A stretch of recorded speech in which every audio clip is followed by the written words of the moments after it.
A Bíblia é muito clara em mostrar, queridos, que Deus não salva incrédulos. Deus não salva aquele que não crê. Para que alguém creia, para que alguém seja salvo, melhor dizendo, é preciso que ele creia. Mas para que alguém creia no Evangelho, ele precisa ouvir o Evangelho. Esse Evangelho precisa ser levado até ele. E nós, então, olhando para esse texto, nós vemos que a igreja tem um papel importante para que as pessoas possam ser salvas. Deus é quem salva, o Espírito Santo é quem convence, o Senhor Jesus é que vai pagar o preço, ou já pagou o preço por cada homem que precisa crer nele para ser salvo. Mas, uma vez que o Evangelho deve ser pregado, então a igreja, como corpo de Cristo, tem também um papel fundamental nesse processo de salvação da humanidade. E nesta noite nós vamos refletir um pouco, então, sobre o papel da igreja na obra missionária. Nós, como igreja do Senhor, o que devemos fazer? Qual é o papel que Deus espera de nós? Como podemos fazer a nossa parte? E que parte é essa que a igreja deve fazer para que as pessoas sejam salvas? Nós vamos, então, procurar entender o que a igreja deve fazer neste plano de salvação, nesse projeto de salvação do homem. A primeira coisa que nós vemos quando olhamos aqui para o que está escrevendo o apóstolo Paulo, é que ele diz que aquele que invocar o nome do Senhor será salvo. Todo aquele que clamar por Jesus será salvo. Ninguém irá ao Senhor dizendo, Senhor, eu quero ser salvo, e será rejeitado por ele. Ele cita o texto de Deuteronômio, dizendo, olha, a palavra está junto de ti, na tua boca e no teu coração. E ele diz, se com a boca confessares ao Senhor, e em teu coração creres que Deus o ressuscitou dos mortos, serás salvo. Então o coração precisa estar cheio desta certeza, desta fé, que Jesus é o Salvador, que Ele é Deus, que Ele ressuscitou dos mortos. E aí é necessário que este coração revele através da boca, não é? Essa fé, confessando Jesus. Então ele diz, esse será salvo. Porque com o coração se crê para a justiça. Então quando o homem crê, ele é justificado por Cristo. E com a boca se faz confissão para a salvação. Quando ele confessa o Senhor Jesus como seu Salvador, então ele será salvo. Nós vemos lá no dia da crucificação, Jesus está na cruz, há um homem identificado como um malfeitor do seu lado, mas ele vê Jesus ali sofrendo, sem murmurar, sem maldizer, sem amaldiçoar. E certamente ele já tinha ouvido falar de Jesus e sabia o que se dizia a seu respeito. E tudo isso gerou fé no coração daquele homem. E ele olhou para Jesus e disse, Senhor. Ele já estava confessando que Jesus era Senhor. Lembra-te de mim quando entrares no teu reino. Ele reconhecia que Jesus era o Messias enviado de Deus. Como ele creu e confessou, embora ele não tenha tido oportunidade de sair dali, ser batizado, nem frequentar uma igreja, nem dar dízimo, nem fazer qualquer outra coisa, mas ele foi salvo porque o próprio Senhor diz, hoje estarás comigo no paraíso. Então há aí uma condição para alguém ser salvo, ele precisa crer e precisa confessar. Mas para que isso possa acontecer, o apóstolo Paulo apresenta a necessidade de que o evangelho seja pregado.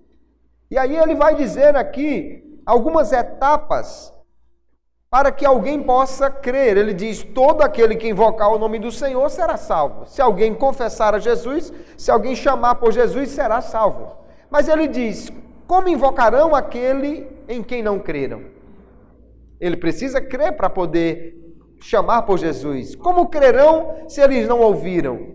Veja que há uma sequência que ele vai apresentando aqui. Então, para que alguém possa ser salvo, ele precisa invocar o nome do Senhor. Ele precisa clamar por Jesus. Ele precisa, então, buscar ao Senhor. Ele precisa declarar que Jesus é o seu Salvador. Para que ele possa invocar o nome do Senhor, ele precisa crer que Jesus é o Salvador. Se ele não crê, ele não vai invocar o Senhor. Você não vai chamar por um Salvador em quem você não acredita. Imagine que você está se afogando e de repente tem uma pessoa na beira da praia ou na borda da piscina, no lugar onde você está. Mas se você não tem confiança nenhuma que aquela pessoa sabe nadar, talvez você grite por socorro, para que alguém, qualquer um, venha lhe socorrer. Mas você não vai chamar especificamente aquela pessoa, porque você não sabe se ela nada, ou se você tiver certeza que ela não nada, aí que você não vai chamar mesmo. Mas se é um salva-vidas e você tem perfeita confiança que ele pode lhe tirar dali, você vai chamar por ele. Então alguém só pode invocar Jesus, só pode clamar por Jesus, se crê nele. Só que para que alguém possa crer, é preciso que ele ouça a mensagem do Evangelho. E ele vai ainda explicar melhor essa situação. Ele diz, nem todos obedecem ao Evangelho, mas no verso 17 ele diz, a fé é pelo ouvir, e o ouvir pela palavra de Deus. Ninguém pode crer se ele não ouvir. Alguém creu em Jesus porque ouviu falar de Jesus, porque ouviu a pregação do Evangelho. Então ele creu. Para que alguém possa crer, ele precisa ouvir. E para que alguém possa ouvir, outro precisa pregar o Evangelho. Ele diz, como, pois, ouvirão se não há quem pregue? E aí nós vemos, queridos, portanto, que há uma sequência, de forma que para que alguém seja salvo, é preciso que outra pessoa lhe pregue o Evangelho. Então a igreja cumpre o seu papel na obra missionária, inicialmente quando ela prega o Evangelho. Quando ela está pregando, ela está cumprindo o seu papel. Porque se alguém prega, outro vai ouvir. Se ele ouvir, ele vai crer. Se ele crer, ele vai invocar. E se ele invocar Jesus, ele será salvo. Se nós queremos que as pessoas sejam salvas, nós precisamos pregar o Evangelho. Porque a pregação do Evangelho vai alcançar essas pessoas e gerar fé para a salvação.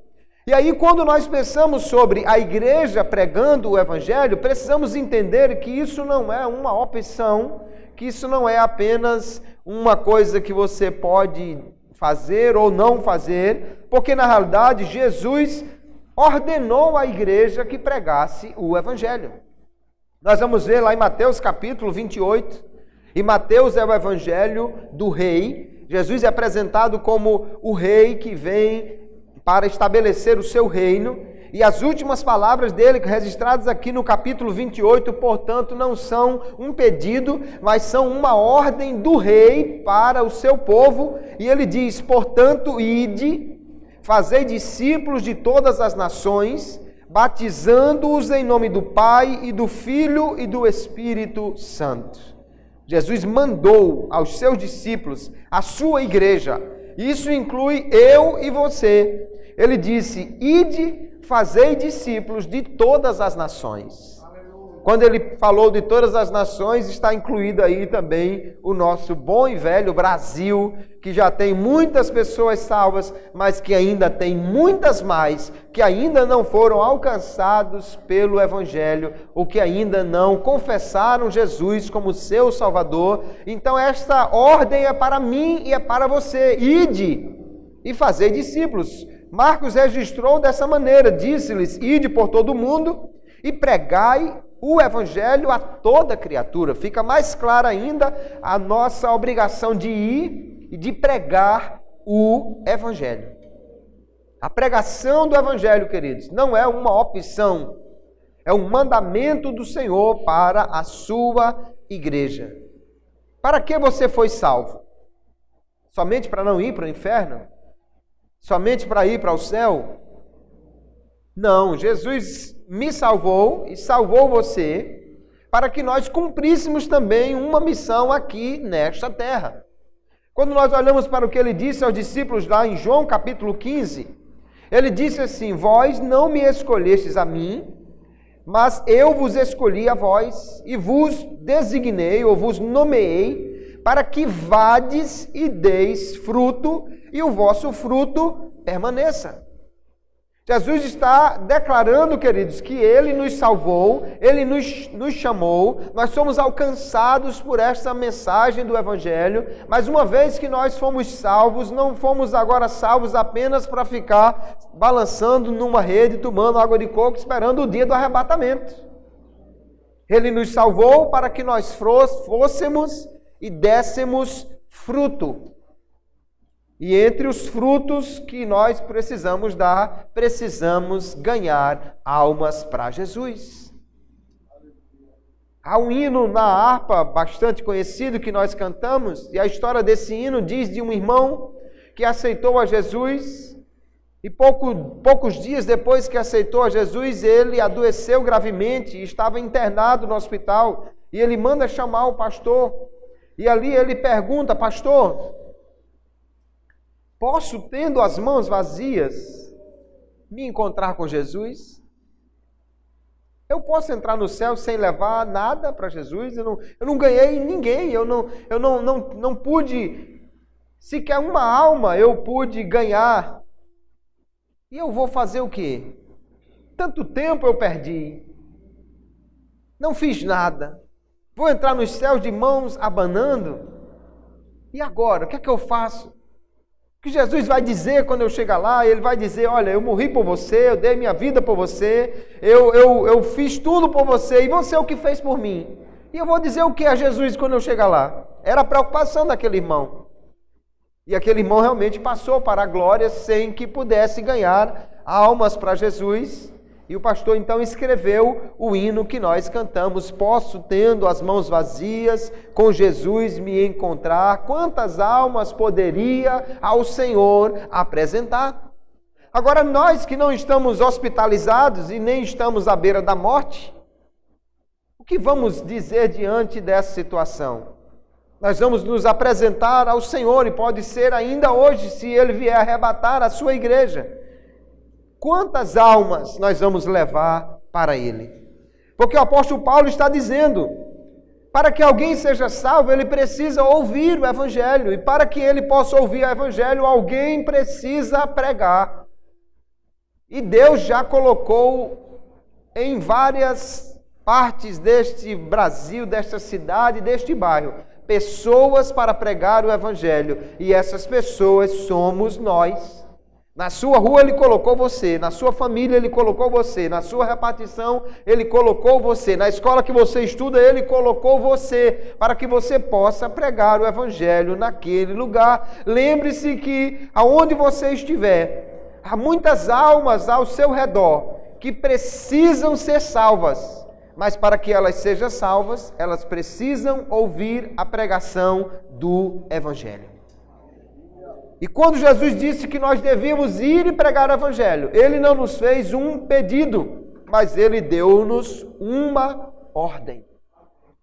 É o Rei que está mandando: vão e façam discípulos, vão e tragam súditos para o meu reino, vão e ensine-os a me seguirem, vão e façam discípulos para mim. Se ignoramos esta ordem, estamos descumprindo aquilo que o Rei nos mandou. Será que seremos bons súditos se estivermos ignorando o que o Rei está nos mandando? Então a igreja precisa pregar o Evangelho. Quando ela faz isso, ela está cumprindo o seu papel na obra missionária. E nós temos hoje, pela graça de Deus, queridos, muitas formas de pregar o Evangelho. Você pode pregar o Evangelho falando a alguém. Ah, mas eu sou tímido, eu sou novo convertido, eu não sei falar ainda. Você pode falar o Evangelho entregando uma mensagem por escrito para alguém. E há muitas formas de fazer isso. Pode ser num folheto, pode ser numa Bíblia que você dá de presente, pode ser numa revista evangélica que você compra para alguém, pode ser num texto que você manda por e-mail, pode ser numa postagem que você faz numa rede social. Há muitas maneiras de falar de Jesus para as pessoas. Aleluia! Só não fazemos isso se formos rebeldes ou se formos negligentes e não nos lembrarmos da ordem que o Senhor nos mandou para cumpri-la.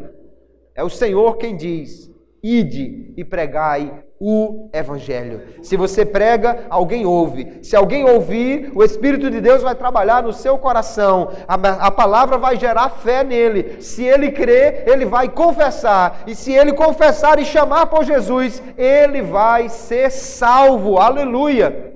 Nós precisamos então fazer a nossa parte pregando o Evangelho. Mas a igreja também cumpre o seu papel quando, além de pregar, ela envia pessoas para pregar o Evangelho. Porque note que o apóstolo Paulo, ele ainda tem mais uma parte nessa sequência. Para que alguém possa ser salvo, é preciso que ele invoque ao Senhor. Para que ele invoque, é preciso que ele creia. Para que ele creia, é preciso que ele ouça a mensagem do Evangelho. Para que ele ouça, é preciso que alguém pregue. Mas ele também diz: como pregarão, no verso 15, se não forem enviados? Então, para que alguém pregue o Evangelho, precisa ser enviado. Obviamente, o apóstolo Paulo está pensando aqui em missionários que vão ser enviados para outras partes. Na sua casa, Deus já enviou você. Na sua escola, já tem você lá. Mas há países que precisam de missionários. Há cidades que não têm ainda uma igreja evangélica. E para lá precisa que alguém seja enviado para pregar o Evangelho. Então, para que alguém seja salvo, é preciso que outro seja enviado. E quando a igreja envia missionários, ela também está cumprindo o seu papel conforme Jesus lhe ordenou. Nós olhamos para a igreja primitiva e vamos ver que foi lá que surgiram os primeiros missionários. Missões não é uma obra da igreja moderna. A igreja primitiva já viu a necessidade de enviar alguém para pregar o Evangelho.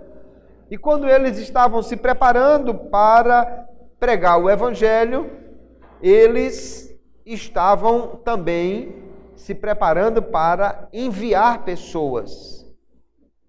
Nós precisamos enviar obreiros. Jesus, ele falou aos crentes, mandando que a igreja orasse, para que Deus levantasse alguém para ser enviado. Jesus disse: olha, os campos estão brancos, os campos estão preparados para a colheita, mas os obreiros são poucos. E aí ele disse: rogai, pois, ao Senhor da seara que envie ceifeiros para a sua seara. Ele não sabia da necessidade? Ele não já sabia que os obreiros eram poucos? Mas ainda assim ele conta conosco nesse papel de despertar os missionários, nesse papel de levantar obreiros. E ele diz então: orem para que o Senhor envie ceifeiros para a sua seara. Quando a igreja está orando, então, ela está pedindo ao Senhor: levante obreiros no meio de nós para que nós possamos enviar. Senhor, levanta missionários no meio de nós para que sejam enviados.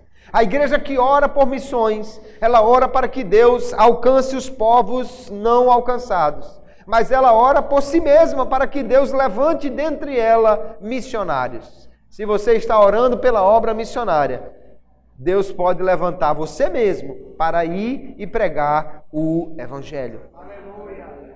Às vezes você é a solução que Deus tem para a oração que você mesmo está fazendo.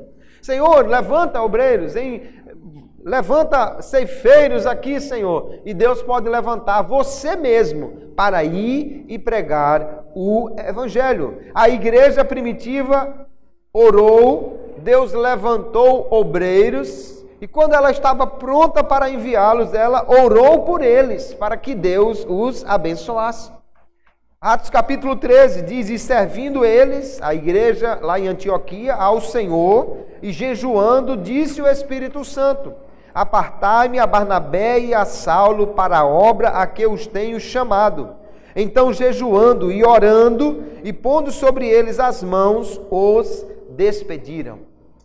E aí veja aqui a importância da igreja estar orando por missões, orando para que Deus levante missionários, orando por aqueles que vão ser enviados, orando por aqueles que estão lá no campo, porque a oração, queridos, é algo essencial na obra de evangelização.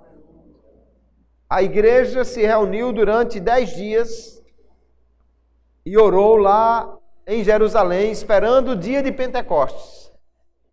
Eles oraram 10 dias. Pedro pregou 5 minutos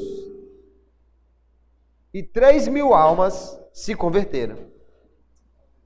Aí nós hoje parece que fazemos o contrário. Nós oramos 5 minutos, o camarada passa não sei quantas horas tentando convencer o povo e 3 almas vêm a Jesus.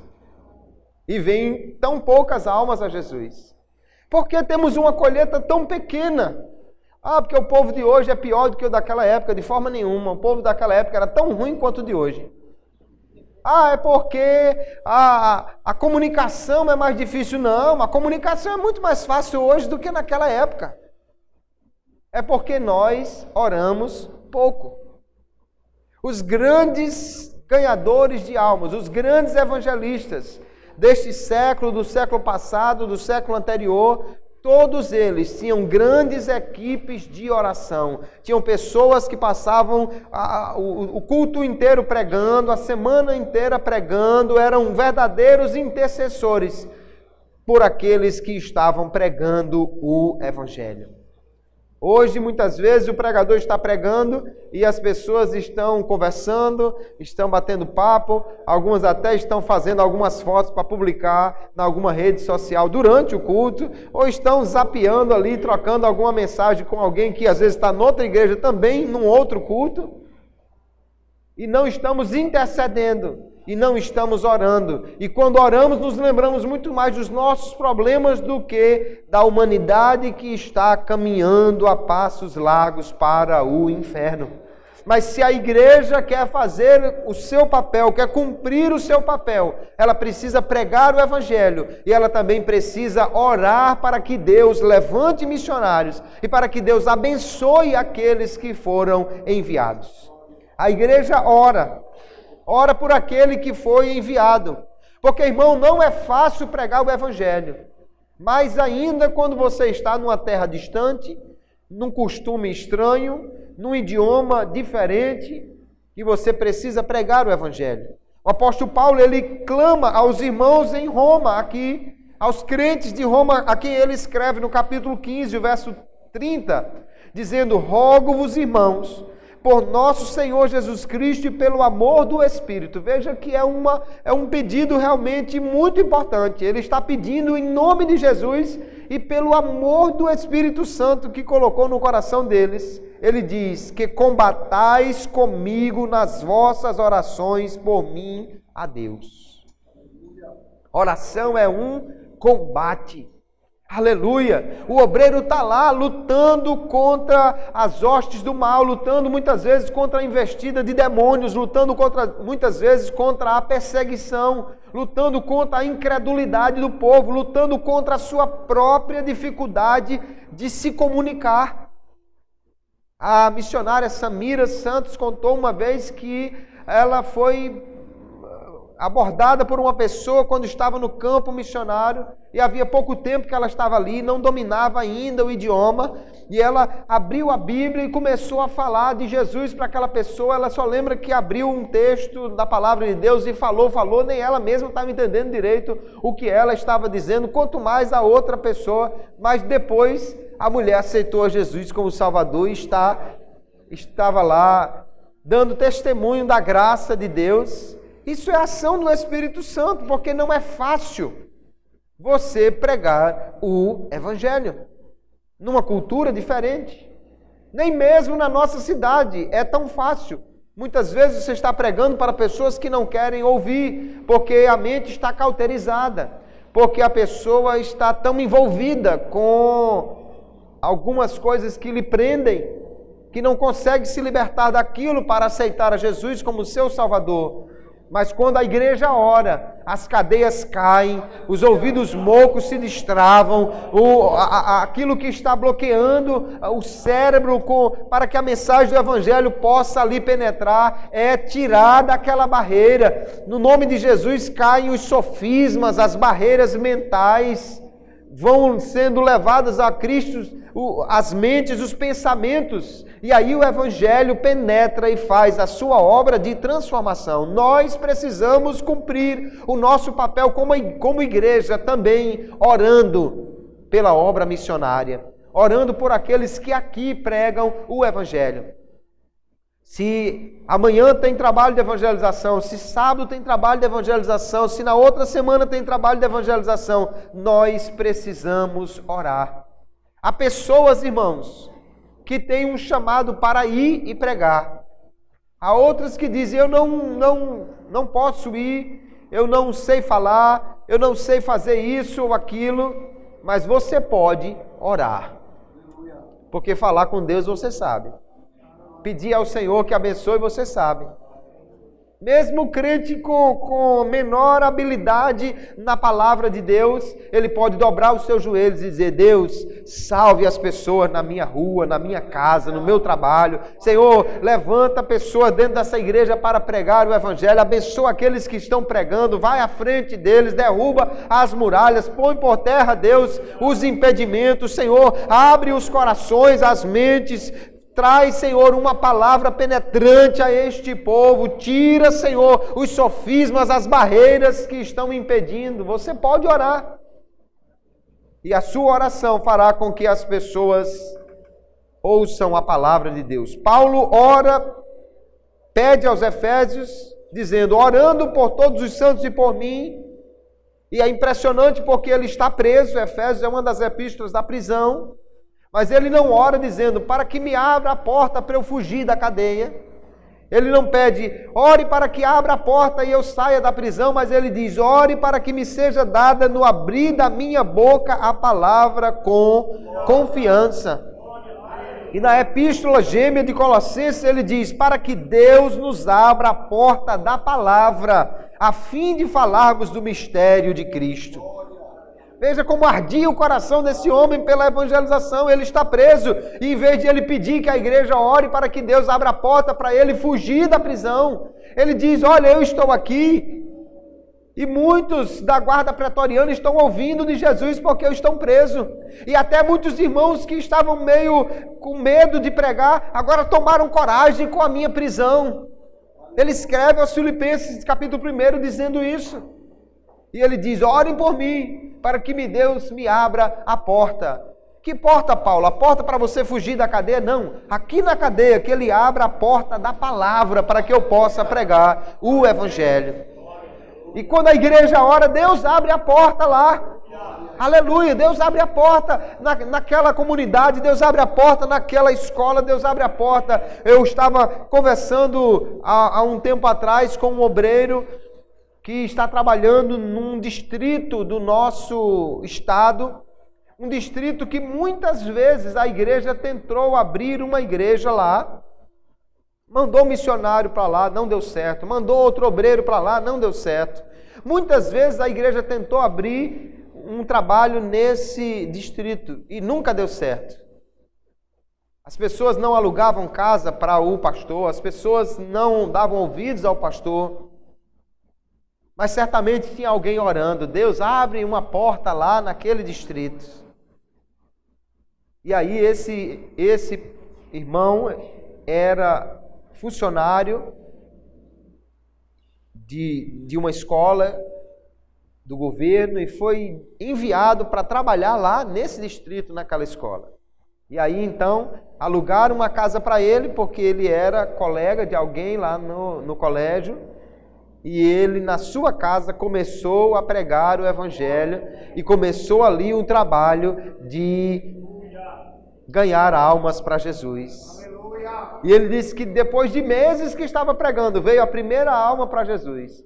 Mas era uma pessoa que tinha uma fama tão ruim na cidade que ele ficou assim, meu Deus, salvou logo essa. Mas ele continuou orando.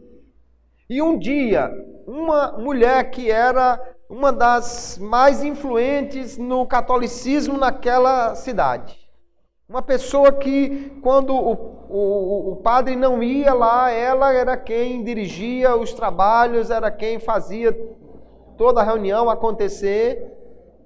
Essa pessoa veio a Natal, estava voltando de ônibus. Ao lado dela sentou um homem, que, como disse a mulher samaritana, disse tudo quanto da vida dela podia se saber. Deus revelou a um irmão sentado lá naquela mulher no ônibus toda a história da vida dela. E diante daquela revelação, ela aceitou a Jesus como seu Salvador.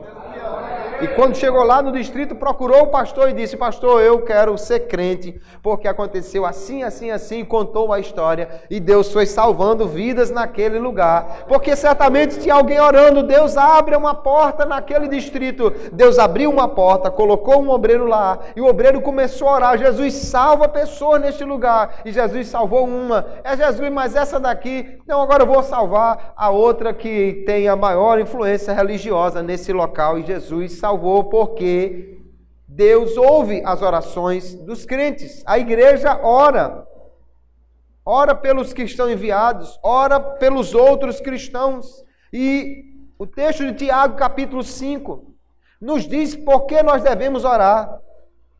Ele manda orar uns pelos outros e diz, a oração feita por um justo pode muito em seus efeitos.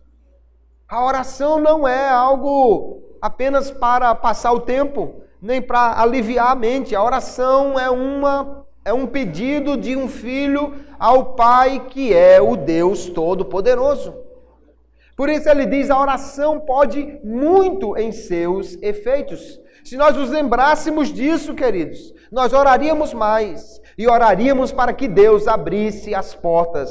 A igreja orou durante muitos anos. Deus derrubou o muro da muralha de ferro, da cortina de ferro, e o evangelho pôde entrar nos países comunistas.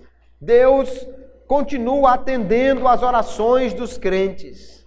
Não tem muito crente na sua rua? Não tem muito crente na sua empresa, no seu trabalho? Ore e Deus vai abrir as portas. A oração pode muito. Nós podemos orar pelos que já são crentes também, para que o Senhor guarde. Jesus mandou orar e vigiar para não cair em tentação. Depois nós vemos que Jesus mandou orar e eles oraram. E Paulo pediu que eles orassem e eles oraram. Orar uns pelos outros. Orar para que Deus abençoe a sua igreja. Quando nós fazemos isso, Deus ouve a nossa oração. Aleluia. Você acha que a igreja tem problemas? Você acha que a igreja passa por dificuldades? Que às vezes há contendas dentro da igreja? Que às vezes há pessoas que não querem fazer a obra, estão paradas dentro da igreja? Ore por isso. Ore por isso. O problema é que nós, às vezes, queremos resolver, falamos com A, com B, com C, com D, e esquecemos de falar com aquele que realmente pode fazer. Ore ao Senhor, porque quando a igreja ora, Deus responde a sua oração. Aleluia! O maior problema da igreja hoje não é outro senão a falta de oração. Se nós orarmos mais, Deus dará solução aos problemas. Então, quando a igreja prega, ela está cumprindo o seu papel em missões. Quando a igreja ora, ela também está cumprindo o seu papel em missões. Mas a outra coisa que a igreja pode fazer, ela pode contribuir financeiramente para a obra missionária. Nós vamos ver, queridos, que a igreja precisa sustentar aqueles que são enviados. O apóstolo Paulo, lá na primeira epístola aos Coríntios, capítulo 9, ele traz uma série de questões muito importantes sobre o assunto e ele pergunta: quem jamais vai à guerra à sua própria custa? Você conhece alguém que ele mesmo comprou a passagem, ele comprou um fuzil, ele comprou um capacete e ele foi à guerra, porque o país tal está afrontando aqui o Brasil e eu mesmo vou financiar? Não, ninguém vai à guerra assim. Todo o exército é financiado pelo seu país. Certamente os irmãos aqui que são ou que foram das Forças Armadas e sabem muito bem. Todo soldado precisa ser mantido, seja do Exército, da Marinha, da Aeronáutica ou de qualquer outra força, ele precisa ser mantido. Paulo diz, ninguém vai à guerra à sua própria custa. Pelo contrário, às vezes existem os mercenários, aqueles que são contratados para fazer uma guerra. Se alguém vai guerrear contra o pecado, ele também precisa ser sustentado. Essa é a ideia de Paulo. Depois ele pergunta, quem planta a vinha e não come do seu fruto? Ou quem apacenta um rebanho e não se alimenta do leite do rebanho? Assim, ele diz, ordenou também o Senhor aos que pregam o evangelho, que vivam do evangelho. E ele vai citar a lei de Moisés, dizendo, a lei diz, não atarás a boca ao boi que debulha. Se o boi trabalha, não impeça ele, de vez por outra, dar uma linguada numa espiga e comê-la, porque ele está trabalhando, ele precisa comer. E ele vai comer daquilo que ele está trabalhando. E a conclusão a que ele chega é, Deus não disse isso na lei por causa dos bois, que os bois não entendem de lei. Deus disse isso na lei por causa de nós. E aí ele então diz, então o obreiro é digno do seu salário. Então a igreja, quando envia alguém, precisa sustentar esta pessoa. Precisa sustentar os missionários. Há, infelizmente, missionários que são abandonados. Ou que são semi-abandonados. Missionários que precisam arrumar trabalho lá onde estão para poder se sustentar. Porque o que a igreja envia não é suficiente nem para fazer a feira direito. Mas enquanto isso, infelizmente, há pessoas aqui que estão passando muito bem, obrigado. E às vezes andando nos seus carros de luxo, enquanto o pobre missionário está lá com grandes dificuldades. Então a igreja precisa sustentar aqueles que são enviados. E ela só pode fazê-lo se os crentes contribuírem financeiramente para a obra do Senhor. As nossas contribuições mantêm os missionários. Colabora com a abertura de igrejas, mantém a rádio que prega o Evangelho e muitos outros trabalhos onde é aplicado o dinheiro da igreja para pregar o Evangelho, para levar adiante a mensagem de salvação. Isso não é coisa de agora não, queridos. Nós vamos ver que o apóstolo Paulo era sustentado pela igreja. Ele escreve aos filipenses agradecendo, e ele diz, sabeis também vós, ó filipenses, que no início do evangelho, quando parti da Macedônia, nenhuma igreja se associou comigo no tocante a dar e receber, senão unicamente vós outros, porque até para Tessalônica mandastes, não somente uma vez, mas duas, o bastante para as minhas necessidades. Ele está dizendo, nenhuma outra igreja contribuiu, mas vocês mandaram, não só uma vez, mas duas vezes mandaram ofertas suficientes para suprir todas as minhas necessidades. E aí ele vai devolver a palavra no verso 19 desse mesmo capítulo, dizendo, o meu Deus, segundo as suas riquezas em glória, suprirá todas as vossas necessidades. Porque há uma lei na contribuição, aquele que planta, colhe. E o que planta pouco, colhe pouco, mas o que planta muito, colhe muito. É o que o apóstolo Paulo vai dizer na segunda epístola aos Coríntios. Quando a igreja investe em missões, ela também vai colher o resultado desse investimento, porque Deus é o maior interessado que haja investimento na obra missionária. Vamos ver que Paulo era sustentado pela igreja, mas não era somente Paulo, Jesus era sustentado por ofertas. Jesus fez muitos milagres, queridos. Muitos milagres Jesus fez.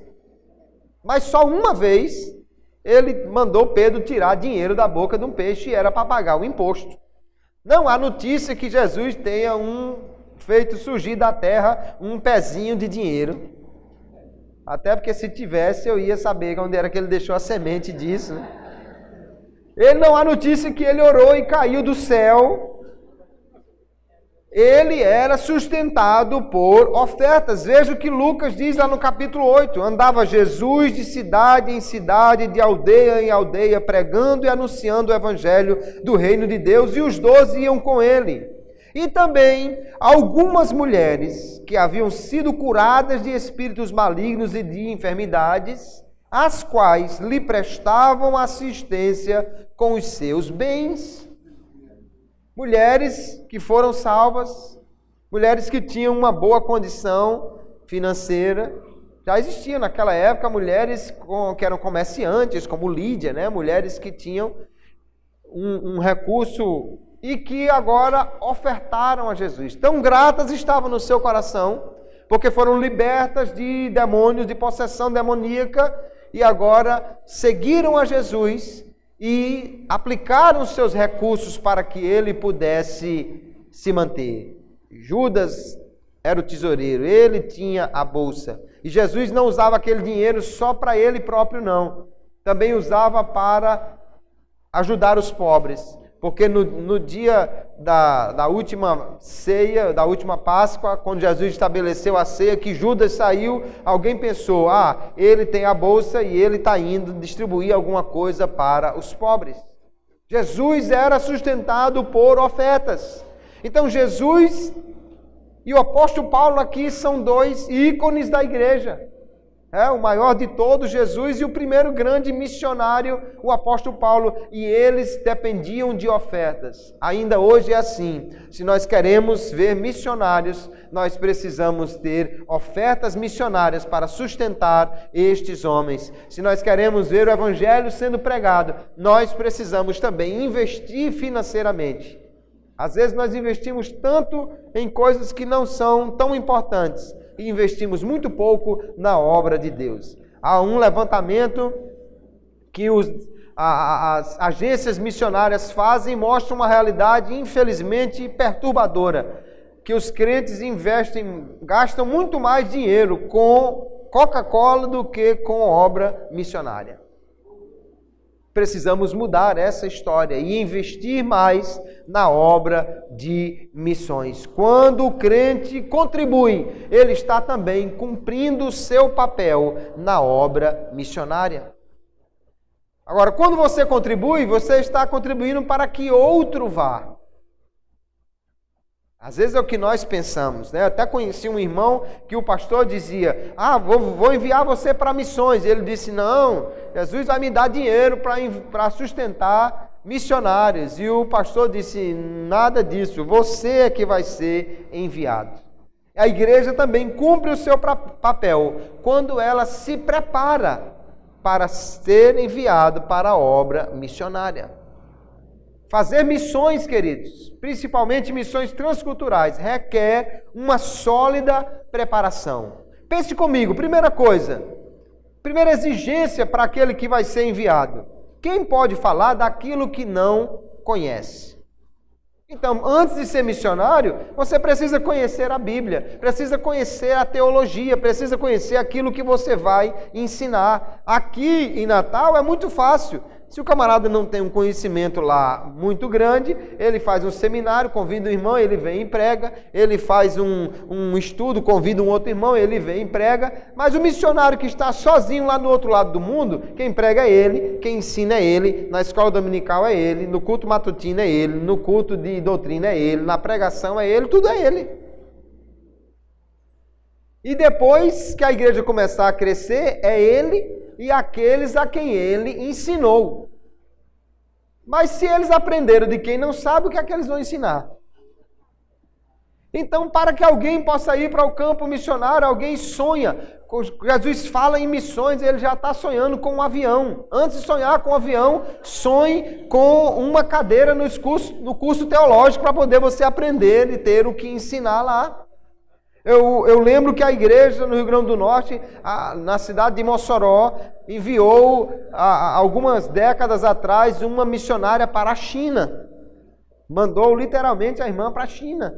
E quando estava se preparando a missão Amém, que é uma missão de Belo Horizonte, que seria a agência missionária pela qual aquela irmã seria enviada, mandou um missionário, Robert Harvey, um australiano que é missionário no Brasil, e ele esteve ali dando um seminário, um congresso de missões para a igreja, e ele disse que do dia que Deus lhe chamou para o dia que ele efetivamente entrou num avião para vir para o Brasil, se passaram 10 anos.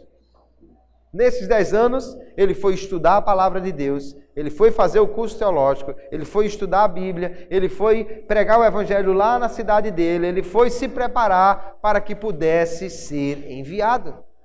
Você já se perguntou por que às vezes alguém vai e logo em seguida volta? Porque alguém vai e depois descobre que não era para ter ido? Precisa de haver preparação para poder se fazer a obra de missões. Depois tem outra coisa. Quem é que pode pregar num idioma que ele não aprendeu? Então o camarada sai daqui, não, mas Jesus vai abençoar e vai dar certo e tal. Quando ele chega lá, descobre, meu amigo, que o portunhol dele não funciona direito, que o inglês dele, ninguém entende nada do que ele está dizendo, e, portanto, precisa gastar lá muito tempo só para aprender o idioma. Tempo esse que poderia ter sido investido aqui, para ele não ficar, porque mantê-lo lá é muito mais caro do que ele estando aqui. Então, se alguém quer ir para as missões, precisa aprender o idioma do país para onde ele vai. E não venha com essa história que o espanhol é fácil, é parecido, porque tem muitas pegadinhas. Tem muitas palavras que têm um significado aqui e a mesma palavrinha tem um significado totalmente diferente lá. Então é preciso aprender o idioma. A outra coisa ainda, como é que alguém pode pregar, pode falar num ambiente cultural que ele não conhece? E há muitos e muitos exemplos de pessoas que tiveram problemas na obra missionária ou que em outros países, simplesmente por não conhecer os costumes daquele país. Um irmão nosso aqui, filho de um obreiro ali da congregação de Candelária, morou num outro país, e ele disse que de manhã acordava e tinha um vizinho na casa do lado, e ele passava e saudava aquele homem. E toda vida que ele saudava aquele homem, opa, tudo bem?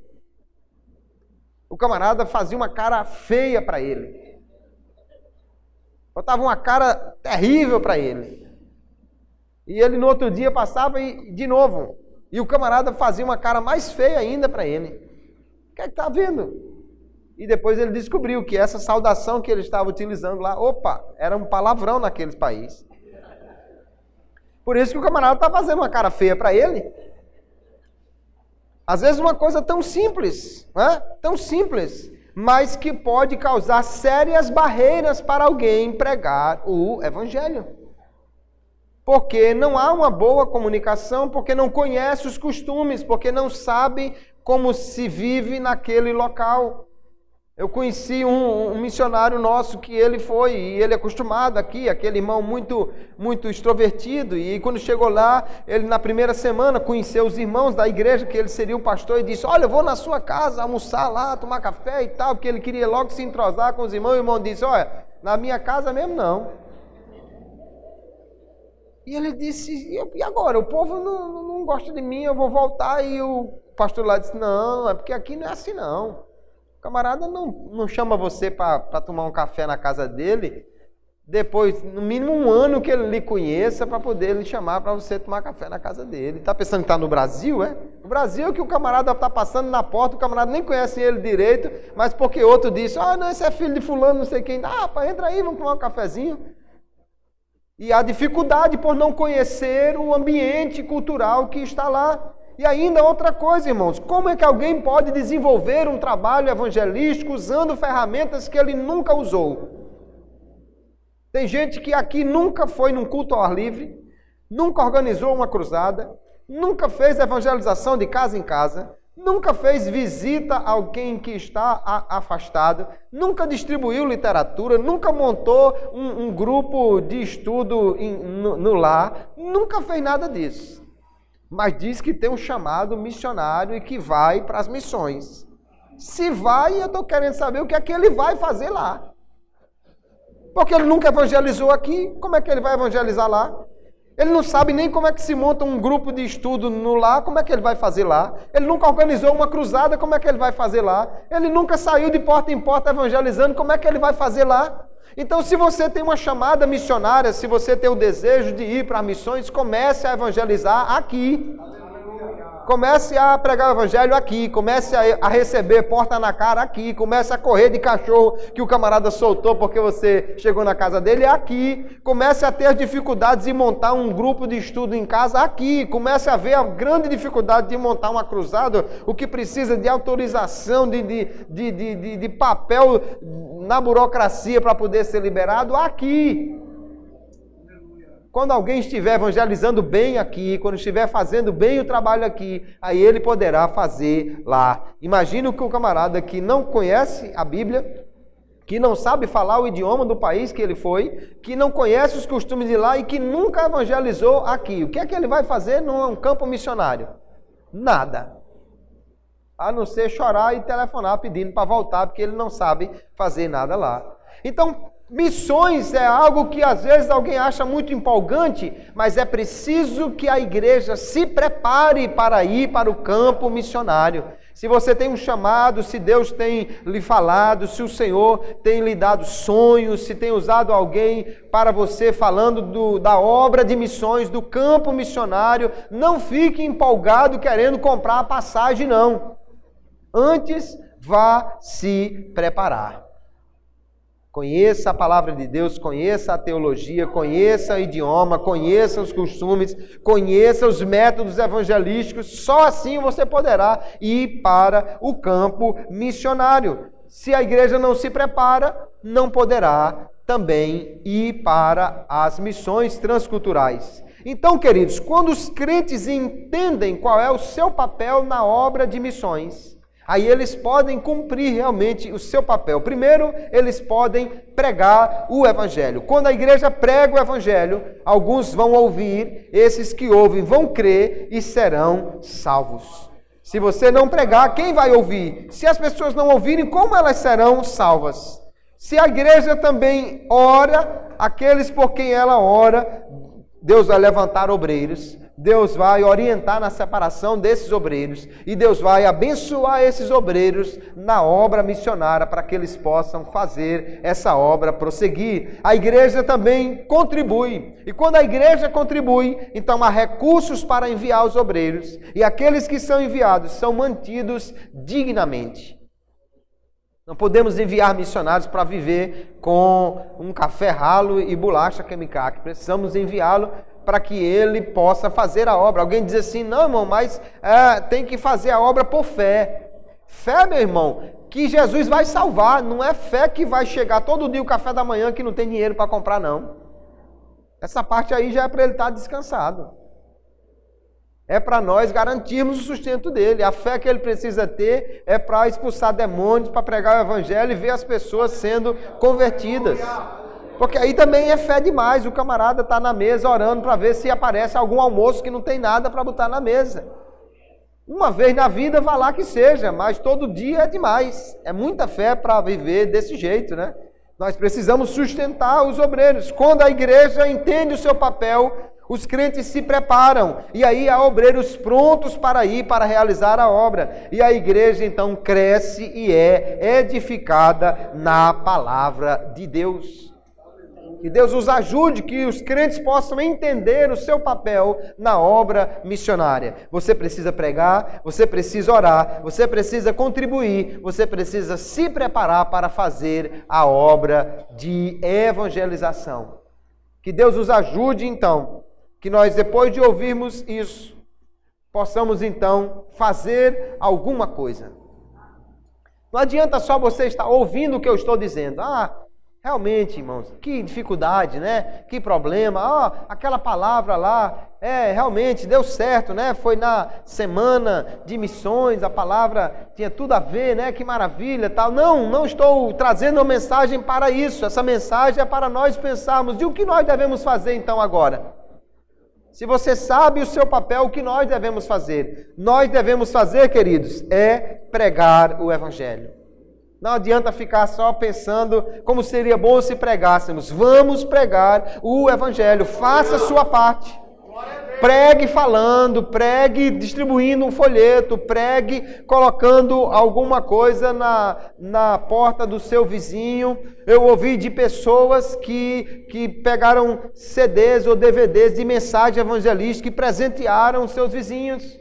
Eu conheci uma história de um irmão que o seu vizinho tinha uma pessoa perturbada que não tinha nem condição de ir na igreja, mas ele comprava aqueles DVDs de mensagem e dava, a pessoa colocava para que aquele homem perturbado ouvisse aquelas mensagens. E a palavra de Deus penetrou no coração daquele homem e ele foi liberto.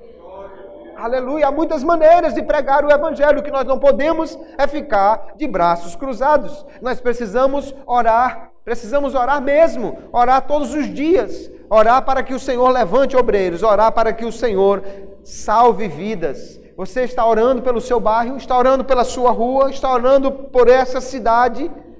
Se nós orarmos por esta cidade, orarmos pelo nosso bairro, Jesus irá libertar, irá salvar, irá transformar vidas, porque a oração pode muito em seus efeitos. Nós precisamos contribuir para que a obra do Senhor seja realizada. Não somente a obra local, a sua contribuição é que faz com que possamos fazer os investimentos necessários na igreja, mas também a obra de evangelização em outros países. Quando nós nos prepararmos também, então Deus poderá levantar mais obreiros no meio de nós, para pregar aqui e para pregar em outros locais. E assim nós vamos estar cumprindo o nosso papel na obra missionária. Que Deus então em Cristo nos abençoe, que Ele nos ajude, que nós possamos entender o nosso papel, que nós possamos saber qual é o nosso papel na obra de missões e possamos fazer isto. O Senhor espera da sua igreja que faça isso. Ele mandou que nós fizéssemos isso. Ele conta conosco para nós fazermos isso. Se eu e você não fizermos, estamos em desobediência. E se não fizermos, Deus levantará outro para fazer. Mas se nós estamos conscientes do nosso papel, vamos nos levantar e vamos fazer a obra do Senhor. Vamos pregar, vamos orar, vamos contribuir, vamos nos preparar, vamos investir na obra de evangelização, na obra de missões. Muitas almas estão nos aguardando. Como ouvirão se não há quem pregue? Como é que as pessoas vão ouvir se nós não pregarmos? Como pregarão se não forem enviados? Como as pessoas poderão em outros países conhecer o Evangelho se nós não enviarmos obreiros? E eu vou dizer uma coisa para concluir, amados irmãos. Deus tem um grande celeiro de obreiros no Brasil. Aleluia. Porque há anos atrás muitos missionários americanos evangelizaram o mundo inteiro.